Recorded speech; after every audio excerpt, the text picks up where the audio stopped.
Hey, before I kick off the podcast, I just want to shout out Next Door Clothing. Next Door, a clothing brand based out of Bondi in Sydney. They're making really nice jeans and shirts and hats. So go and check out their full range at nextdoorsydney.com. They're also artists, so you can go and check out a range of art. They put on rad parties, and I love what they're doing. So nextdoorsydney.com for the full range.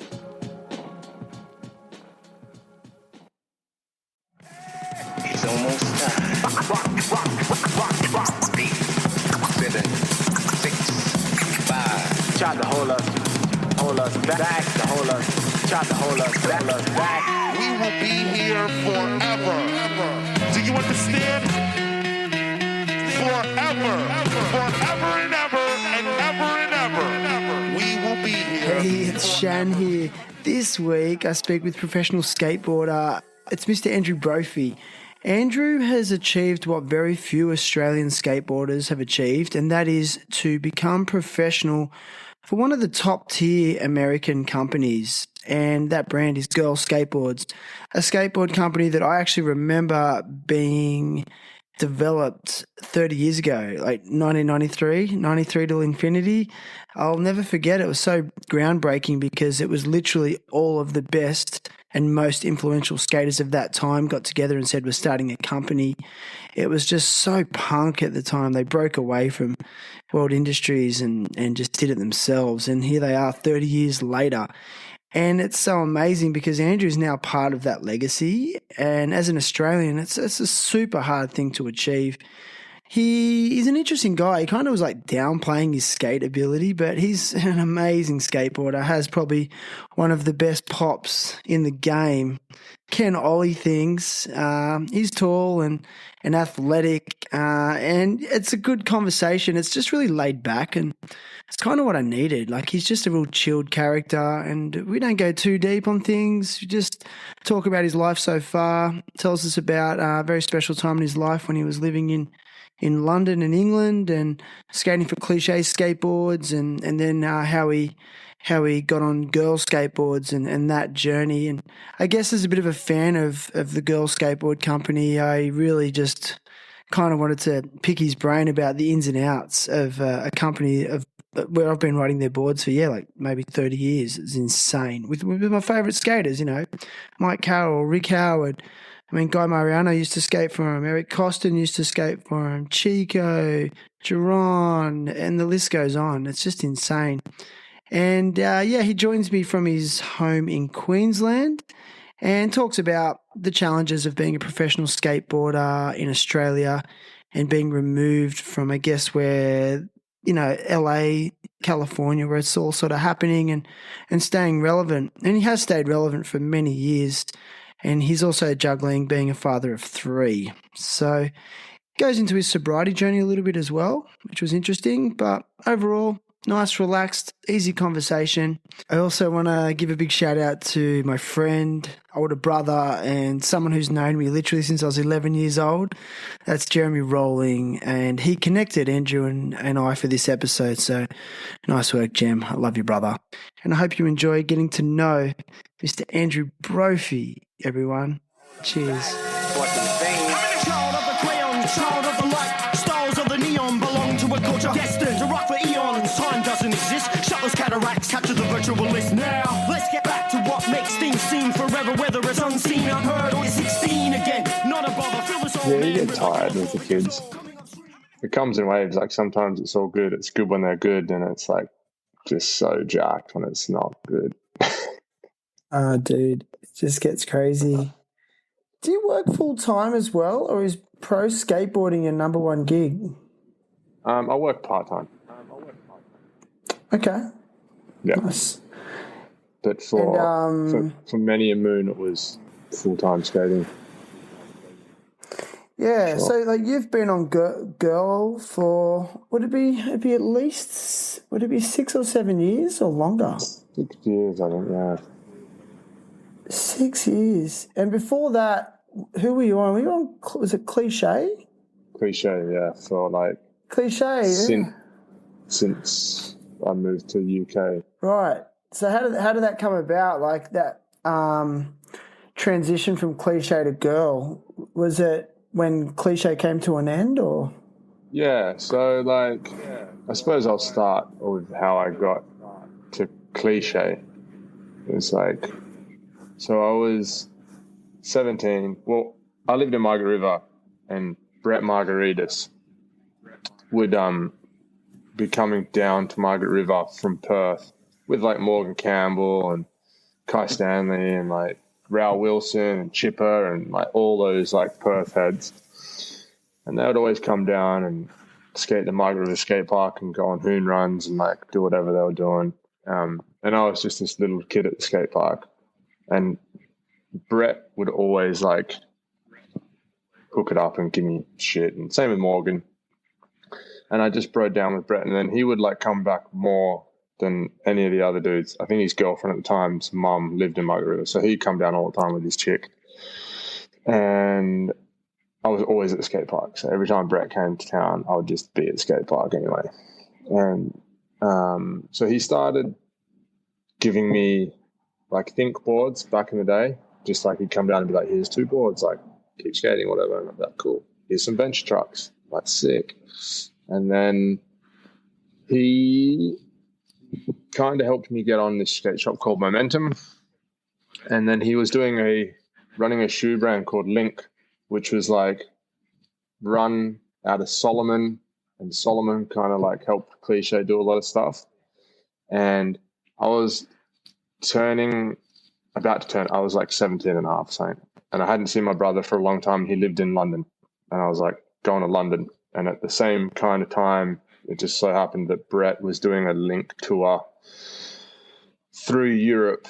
And he was going to start at the Cliche offices, which were in Lyon. So I was in London, and he like got my mum. Someone got hold of me and was like, "Oh, Brett's going to be in Lyon on this trip for Link footwear," and I was getting flowed shoes.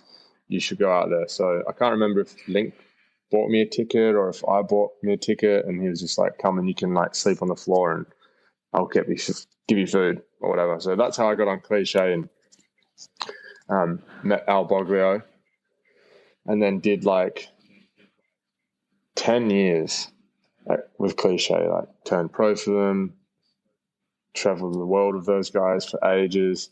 And when I was on Cliche and living in London, I started getting 4-star clothes, like way early on in the game, like probably when I was just flow for Cliche. And that's how I met like Rick, Mike Carroll, and like all those dudes. So that was the beginnings of like how I weaseled my way into ending up on Girl, just because I'd been friends with those guys for forever. Yeah. How would you describe your relationship with Mike Carroll and Rick Howard? Is it a family vibe, or is it more employer-employee vibe? Straight family. Like me and Mike. Really? Back when I first met him, like we just were homies and like loved drinking pints and partying. Like that's how it was. So we got on really well before we realized that, you know, before we got on, I think he was like hanging out with me. I don't think it was like so much like I definitely didn't like stun him with my skateboarding prowess. I don't think I might have stunned him with my like beer drinking prowess and just homies. Yeah, I think. Yeah. So you think you sort of felt like you was someone that he just wanted around, as well as the fact that you're an amazing skateboarder? Do you think that really helped? Yeah, for sure. Yeah. For sure. It's interesting. And with the 4-star clothing thing, was 4-star like Guy Mariano's like idea? Even though it was under Girl and Chocolate, but it was kind of like was he driving the design of some of that stuff, or was that him and Costin? I don't really know a huge amount of the back end, whether it was Eric's or Guy's. I really have no idea. When I was skating for 4-star, it was Jason Calloway. He was like the running dude, and then Eric Anthony was like designing stuff. And I mean, Guy and Eric just skated, from my knowledge, but I really don't know what they had going on in the back end of it all. Yeah.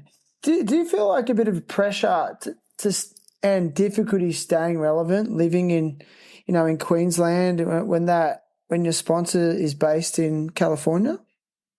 100%. Yeah, of course. How do you overcome that challenge? I mean, I can't really overcome it. I have a 12-year-old boy, a 10-year-old boy, a 7-year-old boy, a mortgage, a wife.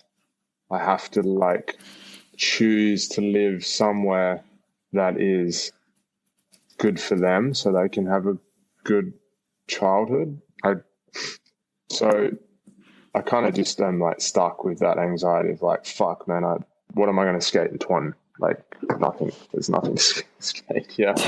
So I don't know. Yeah. I mean, I skate my backyard skate park, and that's what I do every day. It's not street skating, and fuck, I'm sure everyone's sick and tired of seeing me skate out the back there. But I'm obsessed with skating. I do it every day. But I can't drag my boys to live in Melbourne or Sydney just because I want to be relevant. That'd be fucking whack for them. So I don't know. I don't know if I answered that, but yeah, it's fucked up. I don't mean to pry. I'm just really curious, and I think a lot of other people would be. Yeah.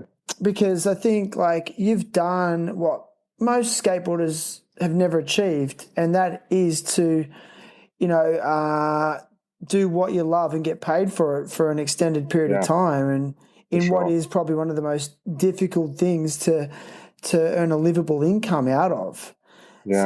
So it's really admirable. I mean, how do the guys at Girl feel about it? Are they obviously pretty cool about it? They're not putting pressure on you to produce content. They're just happy with what you're doing.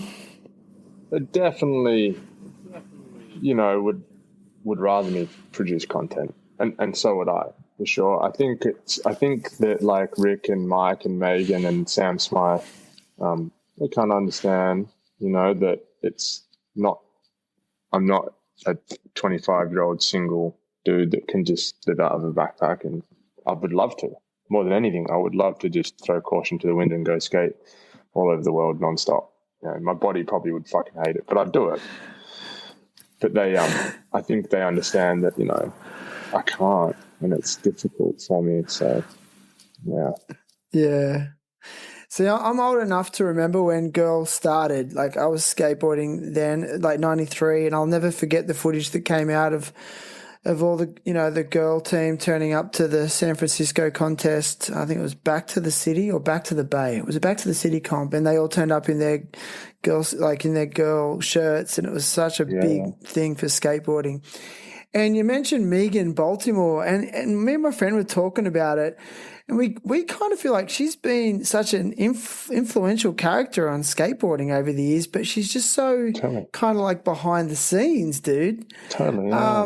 And not many people ask about it, and we're just I'm just well, what's she like? What's her vibe, and what does she do at Girl and things like that? Is that a random question? Not really. I think she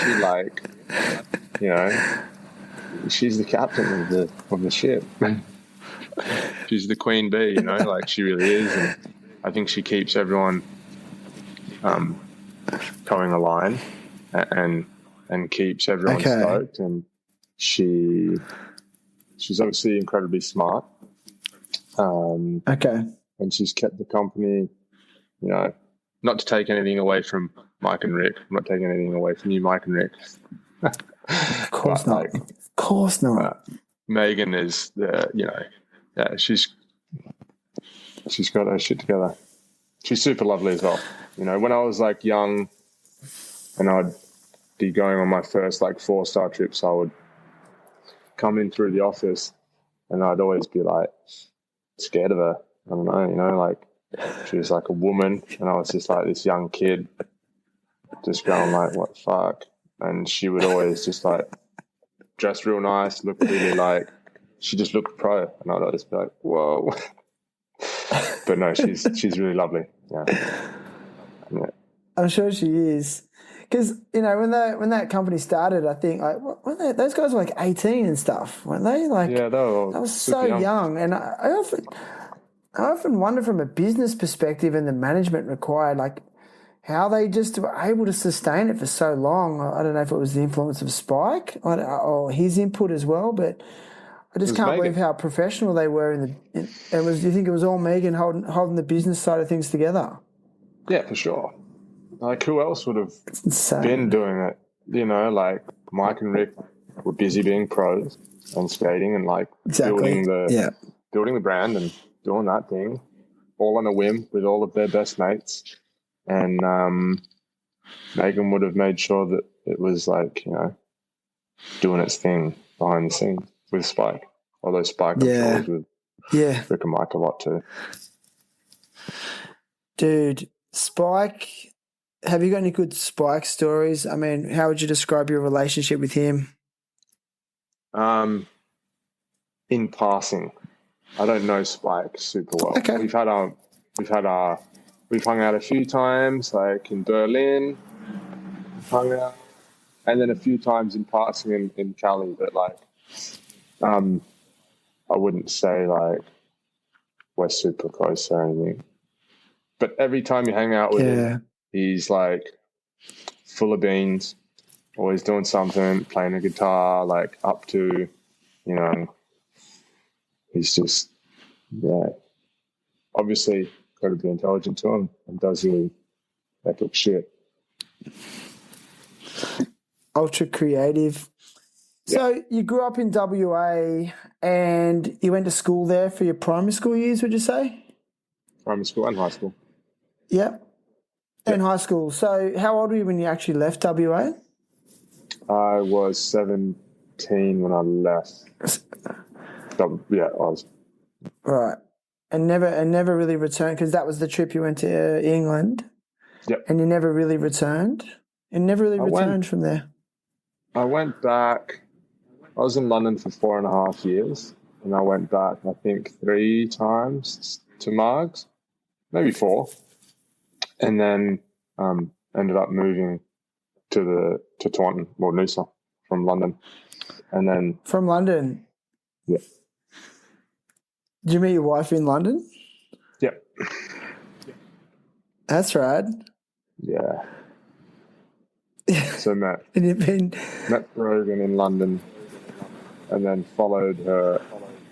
She was leaving, and I was like partying heaps. I was like, "Fuck, I should leave London. You know, it would be good to get out of here." And so I followed her back. That's so interesting. Would you describe yourself as a good student at school? What were you like?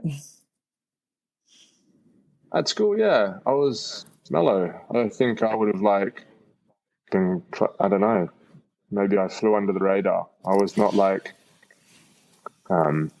talented at schoolwork per se, but I didn't get in trouble and didn't, you know, I kind of just turned up and like did what was required to not get kicked out. Yeah, I guess that was the same for me as well. And I actually left high school thinking I was like really dumb because I just got bad grades because I just wasn't engaging with it. And it wasn't until afterwards that I sort of found the fact that maybe I'm not dumb and I am intelligent, but same as you, I guess I was just obsessed with skateboarding. Like, how old were you when you started? About 5, you said. No, I think I started skateboarding in 1996, which was year 6. 96. Okay. Yeah, that's the same age, around the same age as me, bro. I was 12, yeah. Yeah. Nice. And like, I think I was. What drew you to it originally? Yeah, 10. 10 years so old. Weird. Like what? I was at my friend Aidan McGowan's house, and his parents like lived in this like rammed earth castle looking thing. Like his stepdad built some crazy shit, and there was a blue skateboard. I remember it was blue and it had like grip tape missing from the middle of it, so it had like grip on the nose and the tail, and it had these like weird orange wheels. And I was like, "Oh, Aiden, can I like buy that off you for $5 or something?" And I just took it and never paid him for it. Don't even know what board it was, and then pretty sure it was like a Target board. Like I don't even know. It's strange you ask because my dad and I were talking about it the other day. that was like 96 or something like that. And I took that home and started just skating around out the front of my house. And that was the beginnings of it. And then I think that was like right before my birthday in November. And my birthday came around and my brother bought me an Acme slick bottomed board and a Gordon's, like a GNS board that was green, some shit. And then my dad built me a flat bar because he worked at a steel factory down the road. But he built it like an A-frame, and that was like this with a round bar in the middle. That was it. Oh, yeah. So the Acme was your first proper skateboard? 97. Yeah. So you'd seen skateboarding. I remember those, yeah. And like you'd seen skateboarding before though. Like it wasn't like you were just like you'd seen skate magazines or videos. Do you remember that? No, I don't think I'd actually seen it. I knew nothing. Literally, like. Really? Because I'm trying to like fully think. I definitely didn't have any skateboard videos at that time. I didn't know anything about it. It was after that the skate shop, well, the surf shop, was called Sessions. Didn't have hardly any skateboarding shit. I might have had like some globe shoes, and that was like, you know, when you're at the age where you start like shoes are cool. So I think I was like going into this surf shop and they had, maybe it was like Taz Pappas' first pro shoe, like this grey globe with 2 airbags in it. And I was that thing is fucking, that's it. But I didn't know anything about skateboarding. But then after that, it started to like come together. Right. So like you didn't, like you said that when I was talking a bit earlier, you said you're into AFL and then they built a skate park near the AFL park. Was that kind of what set you off as well? Yeah. Yeah. No, so the skate park was in 1998. So the skate park was in year 8. So that was like my first year of high school. So I'd started skating in 96, which was year 6, and then 97, so year 7, I think I was like pretty into it. But that was like this weird transition period where I was like racing BMX and playing AFL or hockey, one of them. And I hated being told that I had to like run laps and stuff, and they built a skate park and I was like, it's a wrap. Good. Yeah. Man, that story is so common. Yeah, for so many people. I was the same with soccer. Like I was playing soccer and some kid actually brought a skateboard to the soccer pitch, and it was half time and had my soccer boots on. And I'm like, I'm trying to learn ollies on the sideline of a soccer game. And I remember my dad looked at me, he's like, you're not allowed to ride that thing. And then in the back of my mind, I was like, I'm never playing soccer again. It's interesting, man. Where are your kids at with skateboarding? Where are your kids at with it? Are you? My eldest is pushing him into it. Straight basketball. That's all he wants to know about. My middle son River is like pretty into it. He's like pretty into everything. He was like, you give him a footy and he's good at footy. You give him a motorbike and he's fucking like rip a head off of 65. Like he's kind of he's like year 4, so he's like, I'm do whatever I want, and I'm like, yeah, cool, man, figure it out. And then Ziggy, my youngest 7-year-old, is like, he's just happy. Like, how would you describe your parenting style, bro? I just kind of like let them find themselves. As long as they're good kids, then it's all good. Yeah, nice. You encourage them what they're into. Is your wife on the same page with that kind of approach? Yeah, like Jagger loves, my dad probably thought skateboarding was like, whatever. He wouldn't know nothing about it. But he let me do it and supported it and drove me to skate contests and let me fucking do whatever I wanted whenever I wanted with it, and never pushed me to like play footy or be a rugby kid or, do anything that he was into. And then I'm exactly the same. Like, if you just let them taste loads of different things, at some point they'll find the thing that they like the taste of the most. And Jagger found basketball and he like loves it, is dedicated, watches it, wants to be about it, knows everything about the players. And I just see loads of my year 7 skateboarding addiction the same. He's all about players and stats and wants to train. And I'm like, sick, you found your thing you love. Get after it, it'll keep you out of trouble and you'll be stoked on it. And the same for River. If he really wants to be a motocrosser, then he can. But whatever he can. And the same for all of them. So they'll find what they want to find, and I'll be stoked when they find it. That's rad. Yeah, I think for me, it's actually nice to hear that, because I'm finding I have to keep refraining from like really pushing the things that I love to do on my kids. But I guess when I'm hanging out with them, I'm just like, if we've got nothing to do, I'm like, I'm going to go to the skate park. If you want to go and play basketball over there or play in the playground over there, that's fine. I'm just going to be here. And organically they're starting to join me at the skate park. Like, what are you doing over there? And I guess it's you want to share the love, but you want to share the love, right? Totally. They will like, I don't want to sound like mean, but I'm not a huge fan of scooters. But they all have one and they will all use them.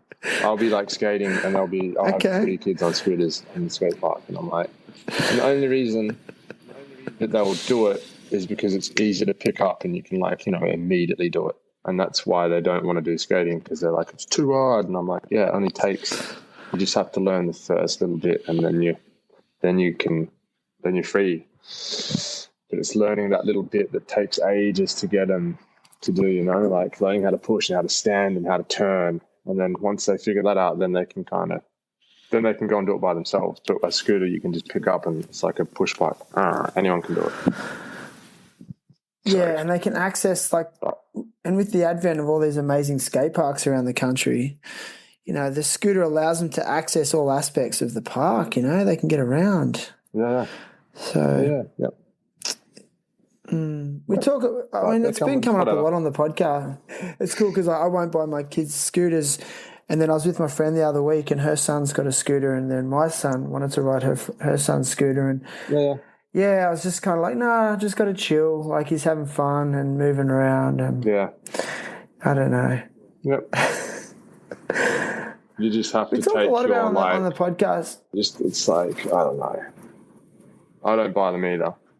But I'm like, I just can't be too like negative and be like, yes, so. But then they get them in the park, right? And then they're moving, and then I'm like, why don't you grab your board and I'll show you how to ollie? And then they're like, okay. So like, that's how we've been like navigating it. And it's not to say like that scootering's bad either, because there's tons of crazy kids that fucking rip on them, and that's sick too. So it's like just a hard judgment. Literally just got to learn to care less. I like that. They're words to live by, actually. Just got to learn to care less. Yeah. Are your children like aware of your background with skateboarding and your rich history and association with it? Yeah, I think so. I think they get it. Do you think they care? Like, absolutely not at all. No way. You don't think they care? No. I think that's interesting. Jagger, my eldest, might be like, it's cool. Like, can you get me some free Converse? Can I get some black, like AS1s or something? And I'm like, yeah. So he thinks that is cool, that I can get him free shoes. Yeah. River literally like, he's like, take me dirt bike riding. Like, when can we go dirt bike riding? And that's about it. Interesting. It's so funny, eh? Man, Yeah. I want to sort of tap in, go back a little bit again to like, did you finish high school? I finished year 11. Yeah. You finished year 11 and is it because you were just done with school and skating was starting to pop off for you? Yeah. I knew that I'd like to try and, well, the opportunity came up to go to London to see my brother. And I'd like told my mum and dad that I'm not doing year 12. Like, I don't care what I do, but I don't want to go to school. And a lot of my friends were like older than me as well. So like when they left school, I was like, well, I don't have any like super close friends at school anymore. So I want to bounce. And I think mum was like, got to go to TAFE. It's the same old story, you know? So I went to TAFE to like do some computer stuff and I sucked at that too. So, and then my grandfather was like, I'll buy you an airplane ticket to go and see your brother in London. And I hadn't seen my brother in 6 years or something. So I went to London. Yeah. Would you say you're close with your brother? Yeah, super close. Even though there's 10 years in between us and we don't see each other very often at all. But yeah, we're close. Because I know there's always a lot of anxiety for people around that age, like, you know, like 16, 17, 18, pressure of like, how am I going to earn a living in this world? Was that something that was giving you anxiety at that time? It's hard to remember. I'm on the phone. I'll talk to you in a bit. I don't necessarily remember thinking I even needed money. Like at that time in London, and this is the reason why, I could live with my brother for free. So like that was my golden ticket to like, I can work 2 days a week. If I make 40 quid, I can like probably stretch that for 7 days. So I moved in with him and I got a job at the Blue Room in Marble Arch. It was like a roller skate, surfing, skateboarding, weird place. And my job was to stand out the front of Marble Arch train station with a sign in winter. I think I made like £5 an hour. Or no, less. I can't remember. It was like nothing. So I do that. And that job didn't last very long. There was like, by that stage, I'd met like a bunch of the London crew. So I'd met like Benny Fairfax, Rob Matheson, Daniel Kinlock, Joey Pressey, Levent Tanju, like Karim Baktui, basically like the Palace crew, way before Palace. So I'd met all those boys and then they were like, we're going to Spain. There's going to be like 10 of us living in a 2-bedroom apartment. And I was like, sick. Like, I don't even know how anyway, ended up out there. And then I'd like come back and work at Slam City Skates. And I made £25 a day at Slam City Skates. And I'd almost spend all of it on like lunch and a train ticket. So like I'd go to work so I could have a sandwich and catch a train home and then the same thing the next day. Like, and then, long story short, I don't think I was worried about making money at that stage, Mark. Just like, I'm just curious because it's like, you winged it. I just think so like, hard. Like so many to get to that, like to chase that dream and become a pro skater, like that's sort of kind of what it takes is to just go all in on the dream. Do you feel like that's what you were doing, or was it not really planned? Definitely wasn't planned. Like I loved skating. Like, don't get me wrong. Like I loved it, and I went to London to see my brother. Right, to like see Ben, my bro. And I have a British passport, so I could stay for as long as I wanted. And then I didn't know anyone on the east coast of Australia, like, so that was out of the question. I love skating, and I was like, at that point I knew that I was pretty good, and you know, you're 17 and you're a bit cocky and you're like, fucking whatever, I can trade for pretend stare with my eyes closed, like it's all good. So I went to South Bank and just met a bunch of the local boys and just skated. There was no like I'm going to be pro idea, it was just like sick. I met like a bunch of friends and we were having a really good time skating, and I was working part-time at a skate shop, and outside of that I wasn't really thinking at all about any future prospects of like anything, just whatever.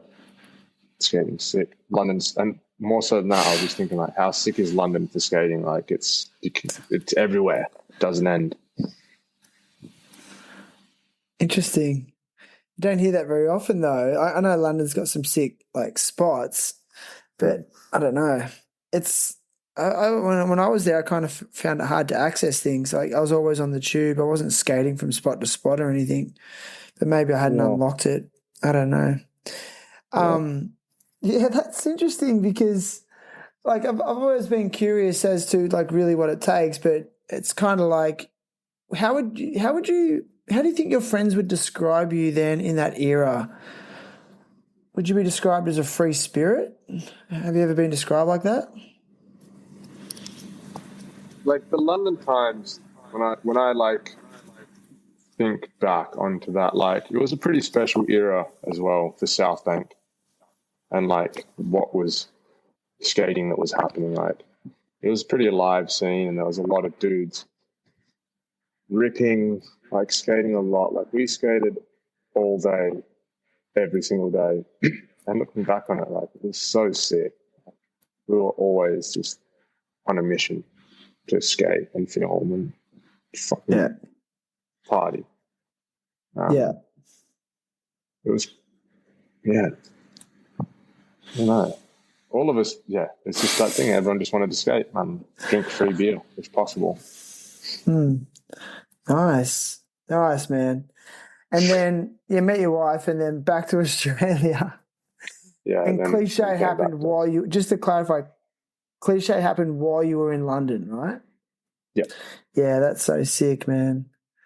Yeah, it's. I'm very curious as to then, like, you get back to Australia to Wanton, and you were still like, making video parts and stuff. Like, were you just doing regular tours to the States around that period of time when you first moved back? When I first came back, we ended up moving down to Melbourne. And the same thing in Melbourne, there was like a really wicked group of people skating. I was skating with like Mike Martin a lot. I moved to Melbourne with like my really good friend Keegan Walker, who was also like in London for a lot of that time frame as well.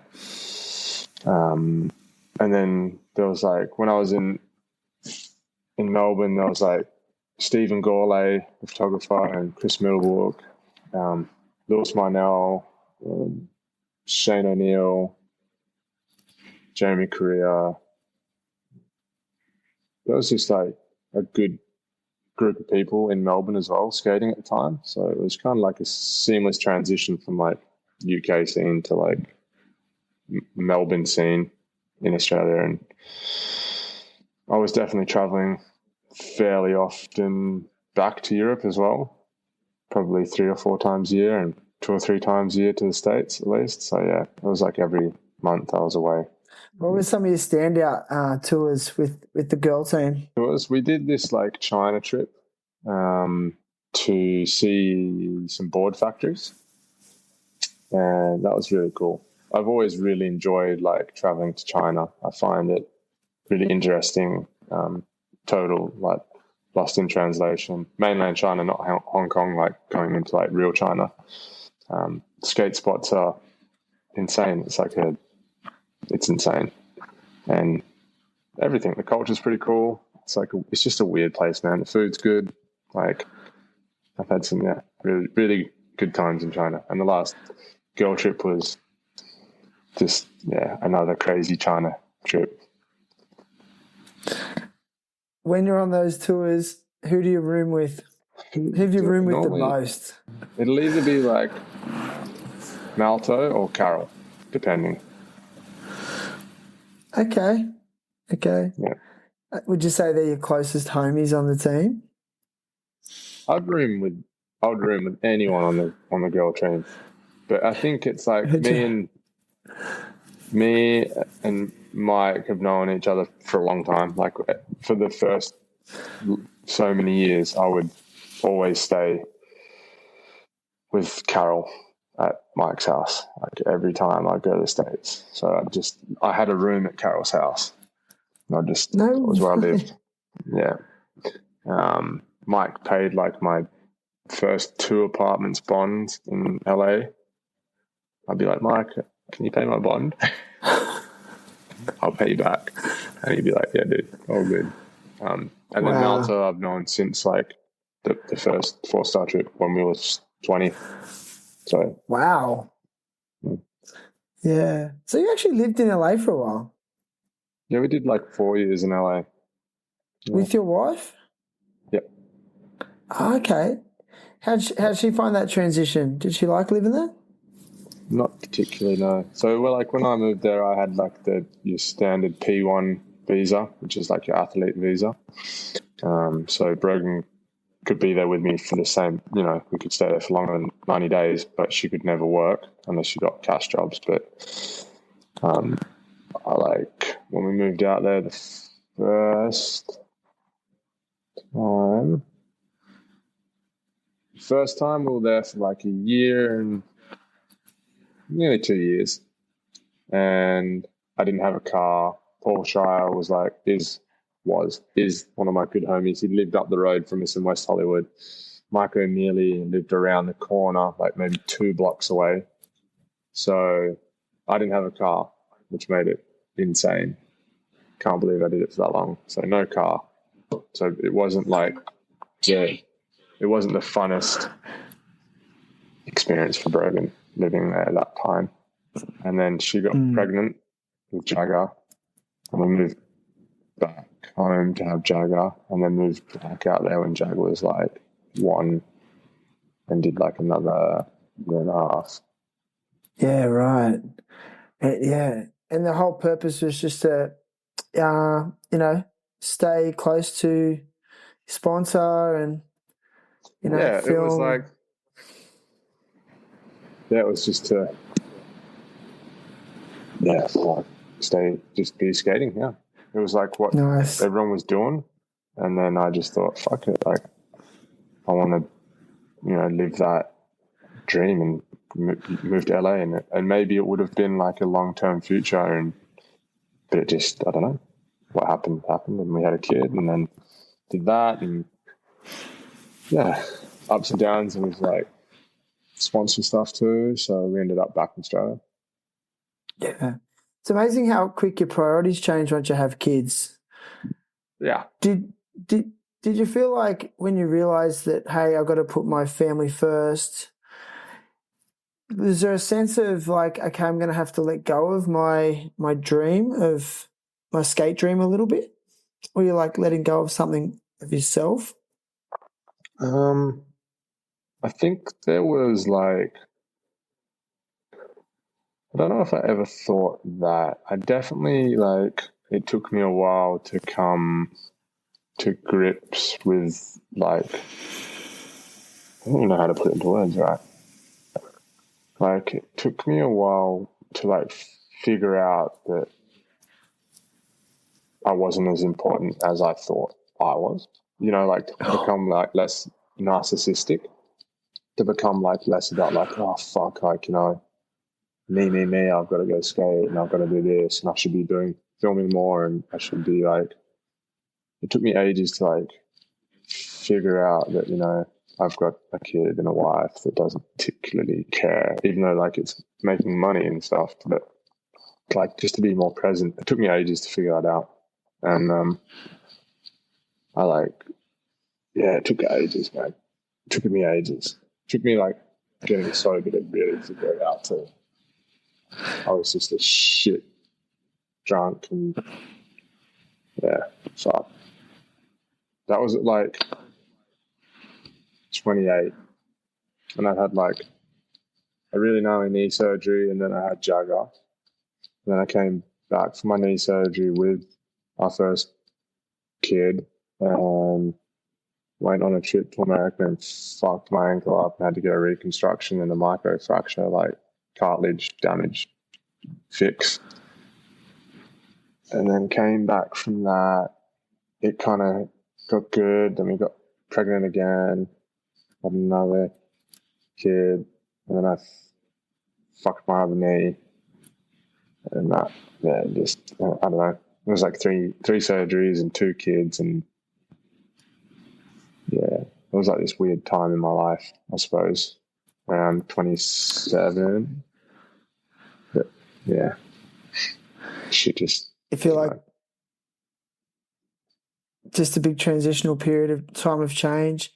I mean, just do you mind if stuff happening. Yeah, like injury, family responsibility. Yeah.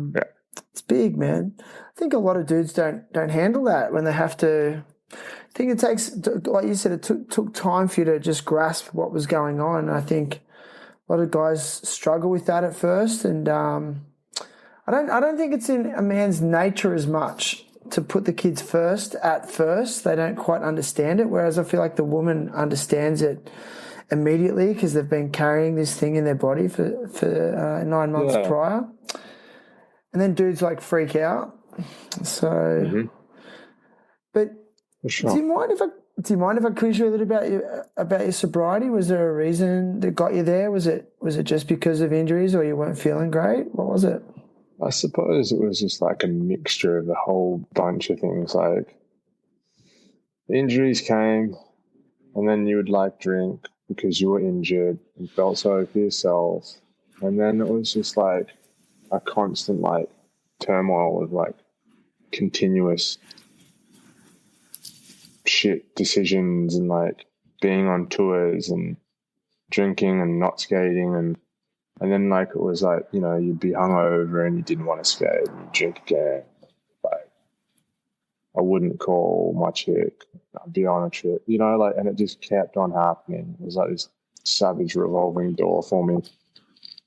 And I like look back and I missed heaps of, I don't want to say opportunities, but opportunities that I should have taken more advantage of, like maybe skating more and being more present when people were paying for me to be somewhere. And, you know, I just look back and go like, fuck, like you cooked it on so many levels, so many times in a row. Like I was just taking away from myself. And this is like just what I feel for me. And then heaps of injuries and just, yeah, like getting really maggot never, you know, paid me back for the pleasure of it. And I just was like, fuck, I'm going to end up like being a shit dad, cooking it, like not being there for the kids. Like that's what's going to happen. So yeah, stopped drinking piss, and it was pretty freeing, to be honest. Like just for me personally, like not being hungover, not having to worry like, did I make an asshole of myself last night? Like, yeah, fuck. It was just, yeah. It was good to not have to worry anymore about like making shit decisions, wasting loads of money, like, yeah, and everything else that comes with it. Yeah. I mean, I don't drink either. And it's funny you mentioned your ankle injury, because it was an ankle injury that originally got me thinking about my alcohol use. I just had a fracture in my ankle that just wouldn't heal. And then it turned into what they call an osteochondral lesion in the bone, and they had to grind the bone out. And I had like 2 or 3 surgeries, and it just wasn't healing. I was always swollen, but I was drinking the whole time. And that same thing that you said was like, well, I'm injured, I can't skate and do stuff, so I'm just going to drink. And then there's one random doctor I went to, I said, what, the inflammation won't go down? He goes, oh, do you drink much? Because he goes, it's almost like you got some sort of gout. I was like, what? He's like, yeah, man, it's really inflamed. Like, maybe how much do you drink? And I told him, he's like, maybe just lay off the drink for a couple of weeks and see if it settles down. And then what do you know? I did. And the swelling started going down. I was like, hang on. And then that was kind of what sparked. And then I won't go into it, but then it just slowly unraveled all these other issues and just sort of cracked me open at my core, and I had to go within. And And in hindsight, it was the ankle that got me. It got it all started. So it's like, for me, it was just not drinking. I think has given me another 10 years on the board for sure. If I was still drinking like I was drinking 10 years ago, fuck, there's no way, not a hope. It's like I couldn't, couldn't skate like this. I'm 38 in November, and there's no way. Hey. Yeah. And you're ripping. I look at your clips on Instagram, and I love your little backyard skate park. I know you said people are probably sick of it. Like, I'm not. I've always had a dream of building a skate park in nature. Yeah. That was the whole idea, right? Yeah, that's planned. Yeah, exactly. Yeah, exactly. So I started the mini ramp on my first knee surgery because I got told my knee was I got told I crushed my femoral cartilage, which is your weight-bearing cartilage on your femur.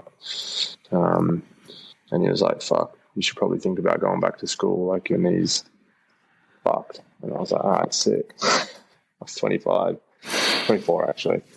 And so I got my knee surgery, and my father-in-law was like, what are you going to do? And I was like, I don't know, rehab. Obviously, I lived in the shed out on their farm. And I was like, dude, do you think I could build a mini ramp in the backyard? He was like, yeah, do whatever you want. It's all good.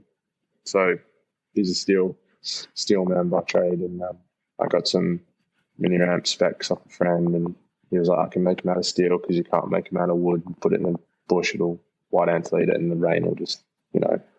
So that was the beginnings. And we made the ramp, and then made that little street section, and currently we're building a hip to go in as well, like a floating hip that lives on pylons. So we're going to make a big steel frame, concrete footings into the ground, like steel bottom, because the mini ramp's steel too, with concrete poured in on top. Is that because you've painted it pink, right? Is that right? Is it pink? It was pink, and then we painted like a wave, and now it's back to pink or white. So, because it's sort of hard to tell because of the paint. So that's actually metal surface. It's not ply or skate light. It's concrete. Oh, it's actual concrete mini ramp. So it's a steel frame on footing. So I concreted six footings, and there's 5 rows of them. So 6. Gotcha. 6, and it's like a steel bar with 6 feet in the ground. And the mini ramp sits on top, welded on top of it, so the water can run out from underneath the bottom of it. I dug it 400 mil into the ground as well, so it didn't sit real high. So we dug it into the ground, so it's not.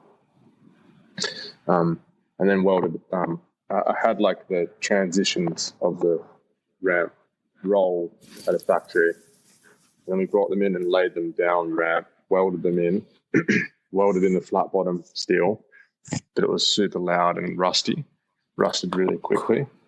Yeah. And I was like, fuck, this thing's it's good, but it's going to rust, and it's super loud. And then my father-in-law was like, board it up, put some Rio on it, and we'll just throw 100 mil of concrete in it. That's what we did. Sick, man. That's so sick.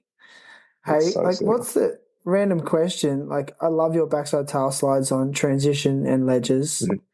Mm-hmm. Quick, give us a hot tip on Steezy backside tail slides. What's your turn your bottom half, keep the top half straight. Okay. That makes sense. So sit on top of the ledge or lean in more? I push in my toes really hard. I do? Yep. I'm going to have to take you inside. We're just going to run out of battery. We can wind it up soon, brother. We'll... So good. Everyone's asleep. Sweet, man. That's so good. Oh, there you go. We're back. Nice one. But yeah, I push real hard in my toes, back tails. You push real hard, so you're up on your back toe, yeah. Kinda, yeah. Yeah, it's Well, it's really nice talking to you. I guess I've got a bunch of more skate questions. I don't know how much you feel like talking about skating, but do you mind? Not at all. You don't mind? Like, okay, I'm just going to give you a few real quick questions. Like, Sure. favorite video part of all time of a skater. What would be a standout video part? BV. Reason. Nice. Just Ave in the workshop video. Minefield. Dylan, Minefield. That was sick. The flare, like the whole video was pretty sick. Insane. Nice. There's too many. It just goes on. I just keep All right. remembering. Well, he's on for you. Like, what's your personal favorite part or clip of yourself that you're most proud of? The tray flip over the table in Dylan's park was like it was a funny one. It was like a funny session. There was like some crew there that I'd idolized for a long time as a kid. And it was just a cool moment to be like, Mariano was there. It was like super weird. And B-Ball and Federico filmed it. It was just like a bunch of crew that was super influential. And I was like, well, this is so weird. I remember, I think I called Sammy Winter when I got home. And I was like, dude, I just tray flipped the table in Dylan's park. And he was like, fuck, that's mental. But it was just like, surreal. It was a bunch of people there that I never thought I'd be skating with, let alone. Do you feel like it was a bit of a breakthrough moment in general for you? Like it kind of Yeah, for sure. stamped some like authority for you? Like this? Yeah, definitely. It was like, that was like a weird time frame as well. It was like pre-Instagram, kind of like iPhone stuff. Like it was YouTube only. Yeah. But yeah, no, it was definitely helped. Definitely. It kind of went viral back before, things were viral, if that makes sense. I remember hearing about it. Like that Brophy guy from Australia tray flipped it was kind of like the first time you ever came on my radar, dude. I was like, wow. It's pretty epic, man. Yeah. Just on a random, I think it was like a random Wednesday night at like 10:30.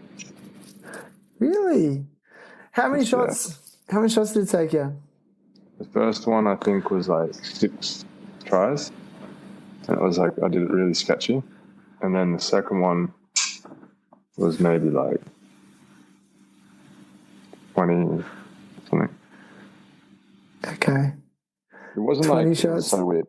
It wasn't that hard in the park. It kind of worked easy. And then I went to a multitude of different schools to do it.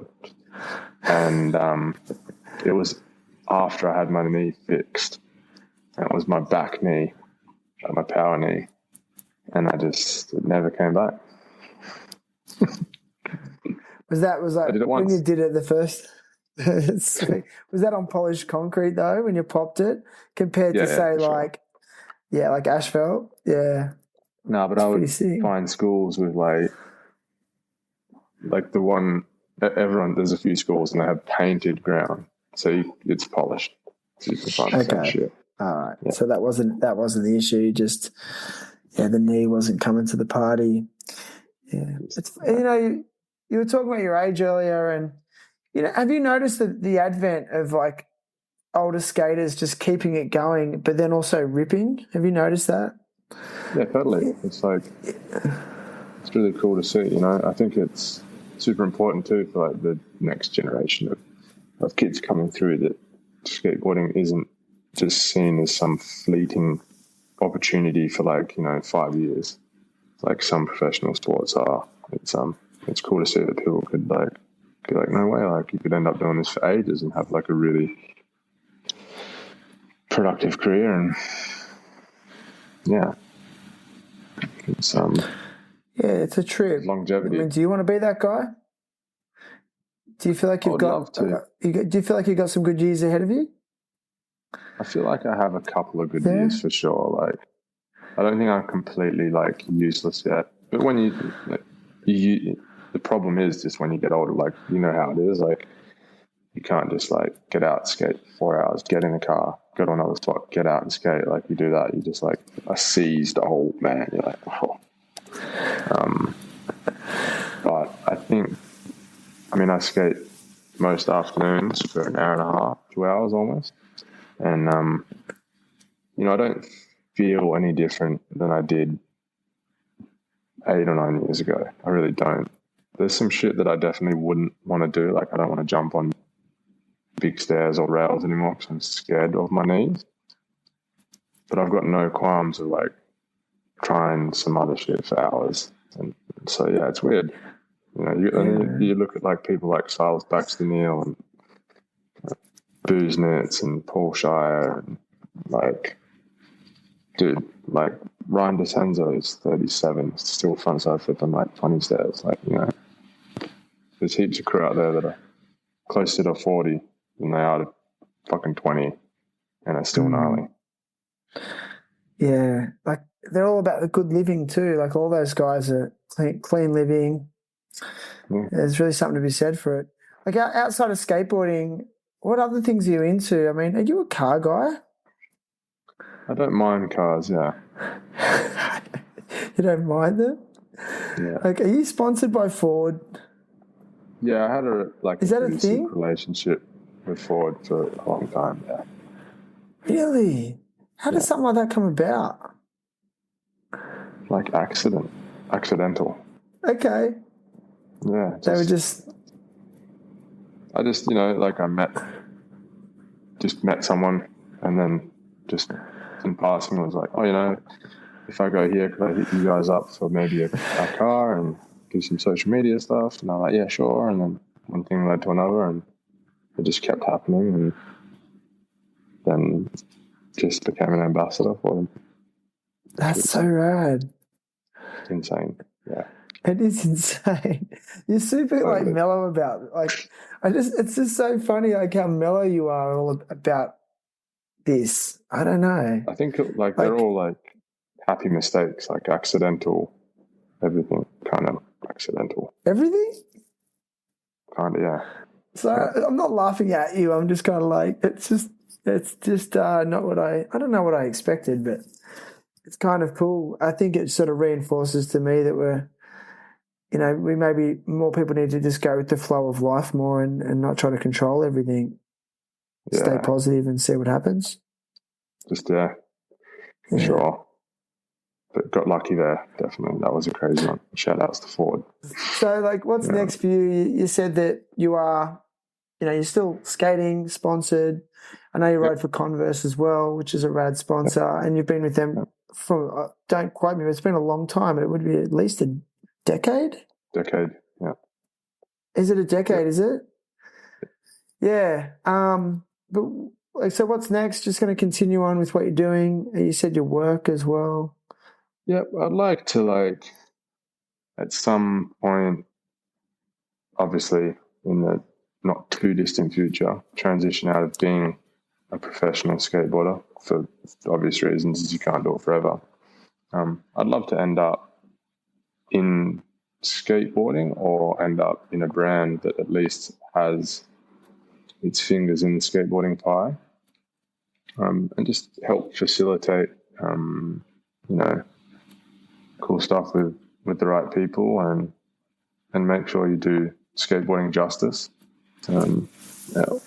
or any free kind of sport the justice that it deserves, and hopefully be able to help similar people like me do things the right way and maybe not make mistakes that I made. So it'd be cool to be like in marketing or in some sort of team role. I don't really know what that is yet, or if there's even space out there for me in those kinds of positions. But it'd be cool to end up somewhere in that kind of world.